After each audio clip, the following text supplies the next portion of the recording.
Good day everyone, my name is Levie Tacyawan and welcome to our subject Purposive Communication English 1.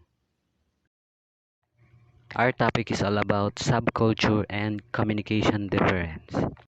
Subculture is a group of people who distinguish themselves from traditional and conservative ideals to which they belong, frequently retaining some of its principles. When it comes to issues of culture, politics, and sexuality, subculture create their own standard and moral. Subculture maintain their own distinctive qualities while integrating into society. In simple words, it is a group of individuals within a large culture, such as country, who have something in common. They might share religious and political beliefs. Example of subculture are BDSM, hippies, hipster, goths, steampunks, punks,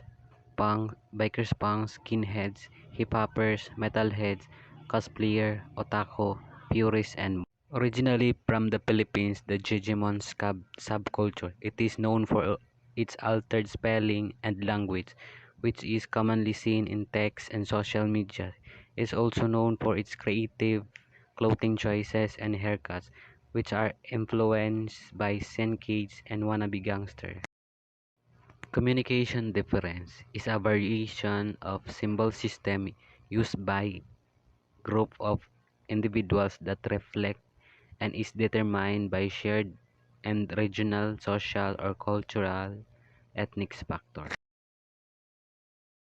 Four types of communications: verbal communication, nonverbal communication, visual communication, and written communication. Verbal communication is a type of communication where we use spoken and written word to get our message and information across to the other person. Verbal communication is any communication that uses language to convey meaning.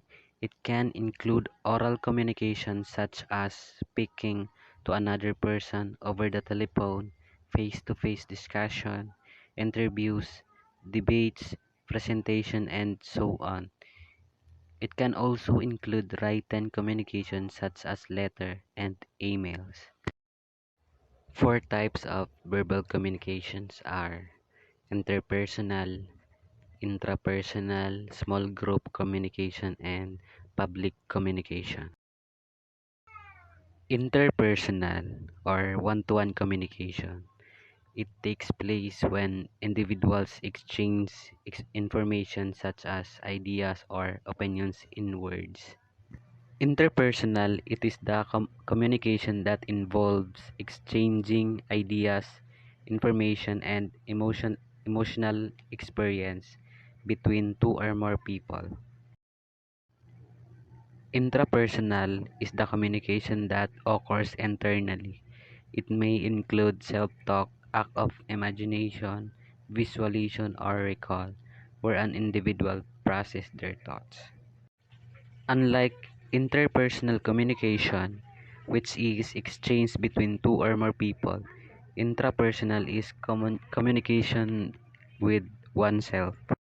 Small group communication, communication among three or more people who interact verbally and nonverbal, perform certain informal rules with respect to one another, feel a sense of belonging, and collaborate to achieve a desired goal. Or it is an interaction among three or more people who are connected through a common purpose, mutual influence, and shared identity.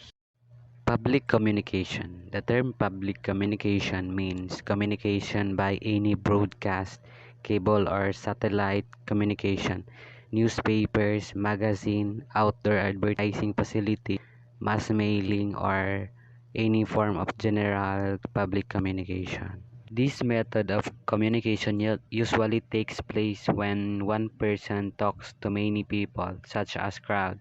Public speeches during election campaign are good example of public communication.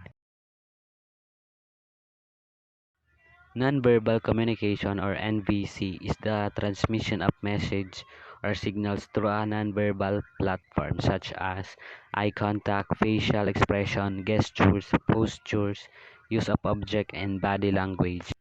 Nonverbal communication is conveying your message through gestures, postures, signals, or clues. For example, smiling when you meet someone conveys friendliness, acceptance, and openness. Nonverbal communication or personal communication may be defined as the communication between the sender and the receiver when both physical present at the place use the means order that language or spoken word to convey their feelings and thoughts. Use of nonverbal communication to support language, to replace word or phrases, to express emotion, to control or regulate conversation, to display membership of a group in ceremony and ritual, for a society to define itself publicly.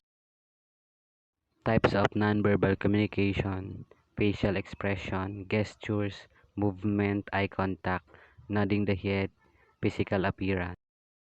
Visual communication or visual elements to convey ideas and information, which include sign, typography, drawing, graphic design, advertising, animation, and electronic resources. It is a sharing information through image and visual, or it is a practice of using visual elements to convey a message, inspire change, or evoke emotions.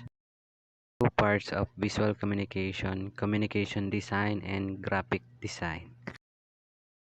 Communication design is a broad term that covers various disciplines such as advertising, branding, web design, user interface design, information design, and social media design.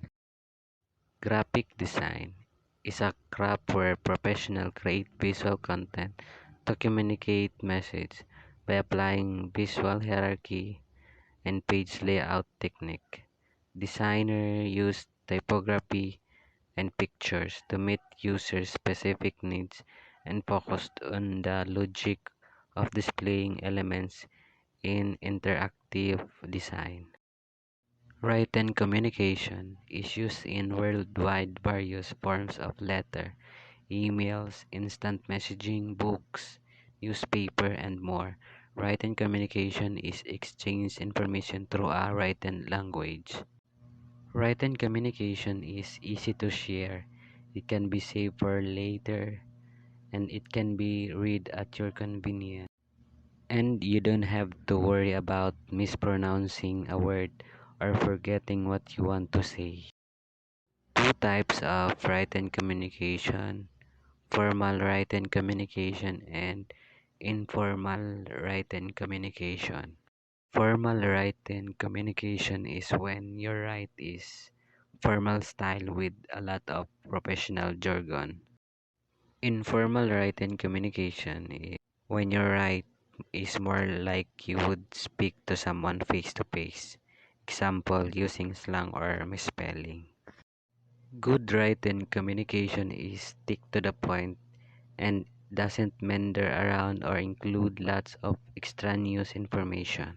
Example of written communications: emails, text message, letters, report, contract, proposal, and job description. And that's all for my report. Thank you for all listeners.